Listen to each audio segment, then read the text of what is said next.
ဒေချာဖို့ငွေသား7သိန်းရလိမ့်မယ်လူလေးရဲ့ တကယ်ရမှာ ငါစီရောဒုက္ခတဲ့တစ်ကောင်တော့ရောက်လာတော့မယ် ဖေးရင်းဆရာဆိုဟုတ်ကျွန်တော်ဖေးတင်လေးမေးချင်လို့ ဟေးထိုင် ကျွန်တော်လေးကိုတော်လုံးဒါပါဖုန်းမဲ့နေရလဲကွဲ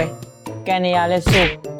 ဘာတွေဖြစ်နေလဲဆိုတော့ကျွန်တော်ဖေးတင်လေးတွက်ပေးပါလား အေးကွာပြကမ်းမအောင်မင်းလက္ခဏာလေးတစ်ချက်လောက်ဒီမင်းကန်ဆုံးမှုတွေကတော့ဝင်ပြီးသွားပြီကန်ကောင်းကြီးနေတော့ဝင်လာအောင်မယ်ကွယ်လူလေးရဲ့ငွေထုတ်ကြီးလိုက်ကိုဝင်လာမှာဗျ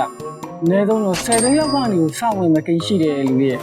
ဟုတ်လားပါဘယ်လိုမျိုးရမှာ တခုတော့ရှိတယ်လူလေးရဲ့မင်းရတရားတခုတော့ပေးလိုက်မယ်အခုကွဲသွားတဲ့ဖုန်းကိုပြင်ပါလားအစ်စ်ဝယ်ပါလားငွေတာပဲဖြစ်ဖြစ်ပြုပြင်တာပဲဖြစ်ဖြစ်ငွေဒေချာဖို့ငွေသား7သိန်းရလိမ့်မယ်လူလေးရဲ့ ဟုတ်လားပါတကယ်ရမှာလား တကယ်ရမှာပေါ့ဒါပေမဲ့တခုတော့ရှိတယ်ကန်တော်လေးကမုံမေးပထမတက်မှာရှိတယ်ပရိုရန်ကုံပိုင်းစိုးဆိုင်ကိုမင်းတွားမှရလိမ့်မယ် တကယ်လားပါအဲ့ဆိုင်ကိုသွားရင်လည်းကျွန်တော်7သိန်းတကယ်ရမှာအဲ့ဆိုအခုပဲသွားလိုက်တော့သွားပြီနော်ဆရာကျေးဇူးပါလား